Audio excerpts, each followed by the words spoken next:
This is Tim Bryce with my column entitled Catching a Cold. I hate colds.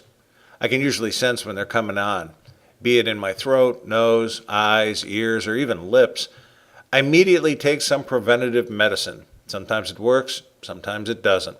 If the cold really wants to bloom, I find there is no stopping it. I believe it has a mind of its own. I can go a long time between colds, but when I finally get one, it's usually a real beaut. When it comes, I tend to slow down, get some rest, and try to be a good patient. I do not like to take a lot of medicine, but I'll do as my wife prescribes. She can also make a mean hot toddy, which includes lemon, honey, whiskey, and hot tea. It usually knocks me out, and if I'm lucky, I can sweat the cold out of me. My latest cold converged on my head and throat.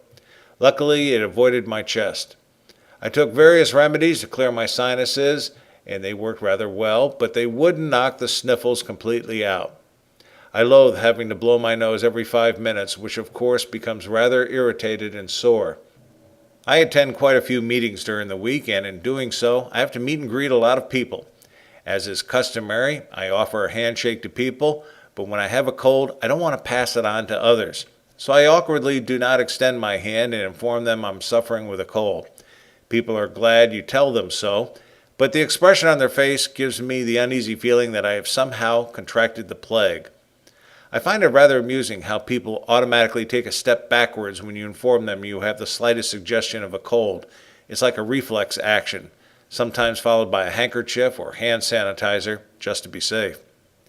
The Japanese seem to be more sensitive to the transmission of a cold, since most people over there make use of mass transit and are in close quarters with many others. A person experiencing a cold will typically cover his mouth with a surgical mask. Others wear it simply not to contract a disease from others. Whereas Americans seem to relish in sharing their misfortune, the Japanese try to minimize the effect of a cold. I tend to believe the Japanese are more considerate in this regards.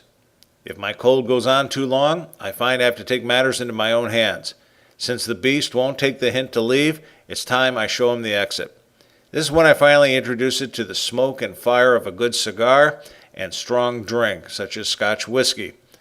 I've done this on more than one occasion, and believe it or not, my cold doesn't know where to run and hide, and eventually succumbs to the smoke and alcohol. In a way, it acts like a farewell party, which is perhaps what the cold was waiting for before it departs. Actually, I believe we always have a cold within us, but I think it waits for the right combination of elements before it raises its ugly head.